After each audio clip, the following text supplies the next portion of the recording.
जो पार्टी हार जाती है वो हल्ला करने लगती है कि मशीन हैक हो गई है, और वही सेम पार्टी जिस जगह से जीती हुई होती है वहां पे चुप रहती है। आज तक एक भी पार्टी ऐसी नहीं है जिसने ईवीएम को कभी ना कभी क्रिटिसाइज ना किया हो, और आज तक एक भी पार्टी ऐसी नहीं है जिसने जीतने के बाद ईवीएम को एक शब्द भी बुरा बोला हो। देखिए, ईवीएम मशीन को लेकर लाखों लोगों ने बोला है कि ये हैक हो गई है। आए दिन आपने स्टेटमेंट, डिबेट और वीडियोस देखी होंगी, लेकिन मैं उस केस को डिस्कस करूंगा जो सबसे ज्यादा डिस्कस हुआ इस कंट्री में, जब एक पार्टी के मेंबर ने दिल्ली असेंबली में एक मशीन लगाई और पूरे देश के सामने डेमोन्स्ट्रेट किया कि ईवीएम मशीन इस तरीके से हैक हो सकती है। देखिए, वो जो डेमोन्स्ट्रेशन दिखाया गया था वो ओरिजिनल ईवीएम पे नहीं दिखाया गया था, उसकी कॉपी पे दिखाया गया था। अब अगर मैं आपसे कहूं कि एचडीएफसी और आईसीआईसी की जो इंटरनेट बैंकिंग है वो हैक हो सकती है, वो खराब है, और अगले दिन मैं अपनी बनाई हुई वेबसाइट को हैक करके दिखाऊं, तो उससे कुछ साबित नहीं होगा। एचडीएफसी और आईसीआईसी की इंटरनेट बैंकिंग अगर बेकार है, अगर मुझे साबित करना है, तो मैं एचडीएफसी की इंटरनेट बैंकिंग को हैक करके दिखाऊंगा, तब लोगों में विश्वास आएगा। ठीक है, क्योंकि ये इतने बड़े लेवल पे हुई थी और पूरे देश ने देखा था, तो इलेक्शन कमीशन ने 3 जून 2017 को हर एक पॉलिटिकल पार्टी को चैलेंज किया कि जो लोग ये कह रहे हैं कि हैक हो सकती है, वो दुनिया का कोई भी एक्सपर्ट बुला के लाएं और इस मशीन को हैक करके दिखाएं।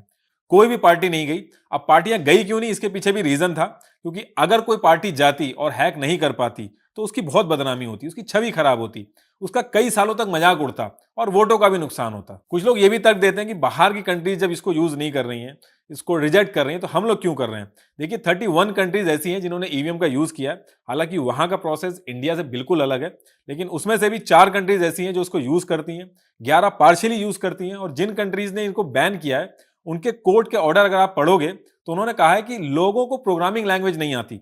ऐसा सिस्टम होना चाहिए कि लोगों को पता हो कि उनका वोट जब उन्होंने दिया है तो आगे कहां बढ़ा है और किस तरीके से बढ़ा है। देखिए, सुप्रीम कोर्ट से ऊपर कुछ भी नहीं है इस देश में। कई पॉलिटिकल पार्टीज ने सुप्रीम कोर्ट में पीआईएल डाली इसके खिलाफ, सुप्रीम कोर्ट ने भी इसको रिजेक्ट कर दिया, इनफैक्ट तारीफ की ईवीएम की।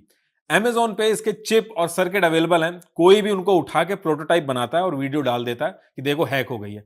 देखिए, जितनी कॉन्स्पिरेसी थ्योरी होती हैं वो बहुत जल्दी लोगों में अट्रैक्ट करती हैं, लेकिन बिना फैक्ट्स के यकीन करना बहुत ही नुकसानदेह होता है। अभी फिर से इलेक्शंस के रिजल्ट आ रहे हैं और फिर से वही सब शुरू हो जाएगा। हारने वाले आपको समझाने की कोशिश करेंगे कि ईवीएम की वजह से हारे हैं, लेकिन आपको तब तक अपने मन में डाउट नहीं डालना है जब तक कोई लॉजिक या प्रूफ ना दे।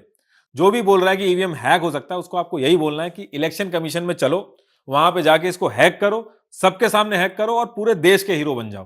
तो 2014 के नेशनल इलेक्शन में ईवीएम के साथ वीवीपैट को भी ऐड कर दिया गया। पर्ची दिखती है जिसमें जिसको आपने वोट दिया है उसका नाम मेंशन होता है। आप उस पर्ची को लेके नहीं जा सकते, बस वो आपको दिखाने के लिए होती है कि देखिए जो बटन आपने दबाया है उसी को वोट मिला है, और फिर वो पर्ची उसी बॉक्स के अंदर चली जाती है। वीवीपैट से आपको ट्रांसपेरेंसी तो मिलती है, साथ ही में डबल वेरिफिकेशन भी हो जाता है कि आप दोनों मशीन से वोट काउंट कर सकते हैं और ये चेक कर सकते हैं कि सेम वोट डले हैं। तो वीवीपैट के ऐड होने से टोटल 3 मशीन हो गई। एक बैलेट यूनिट, ये वो यूनिट है जिसमें आप बटन दबा के अपने फेवरेट कैंडिडेट को सेलेक्ट करते हो। दूसरी हो गई वीवीपैट जिसमें आप वेरीफाई करते हो अपने वोट को। और तीसरी यूनिट हो गई कंट्रोल यूनिट।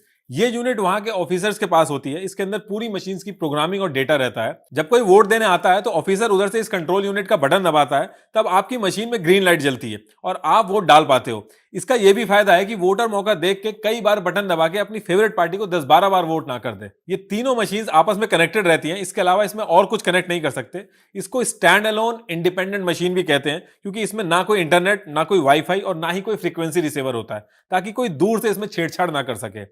इस मशीन को पूरी तरीके से भारत इलेक्ट्रॉनिक्स लिमिटेड और electronics corporation of India limited ने बनाया है। ये पूरी तरीके से इंडियन डेवलप्ड प्रोडक्ट है। इसमें सेल्फ डायग्नोस्टिक सिस्टम और टेम्पर डिडक्शन प्रोग्राम है, मतलब कि किसी भी स्टेज पे कोई छेड़ता है या जबरदस्ती करता है तो पकड़ में आ जाएगा। अब बात करते हैं कि इस पूरे इलेक्शन में प्रोसेस क्या फॉलो होता है। देखिए, ईवीएम मशीन का कंट्रोल भारत इलेक्ट्रॉनिक्स के पास रहता है। जैसे ही इलेक्शन की डेट आती है, भारत इलेक्ट्रॉनिक्स लिमिटेड इसका डिस्ट्रीब्यूशन ऑल ओवर इंडिया में करता है। जहां जहां चुनाव होने हैं उसके डिस्ट्रिक्ट हेडक्वार्टर के स्ट्रॉन्ग रूम में ये मशीन भेजी जाती है। ये स्ट्रॉन्ग रूम बहुत ही सिक्योर रूम होता है विद लाइव कैमरा और presence of special security forces. इसका जो डिस्ट्रीब्यूशन होता है वो ईवीएम रैंडमाइजेशन के थ्रू होता है। इसका मतलब कि ये जो मशीन है इसको सीरियल नंबर अलॉट कर दिया जाता है, और कौन सी मशीन किस बूथ में जाएगी ये किसी को नहीं पता होता। Computer randomly serial number select करता है और डिसाइड करता है कि कौन सी मशीन किस जगह पे जाएगी।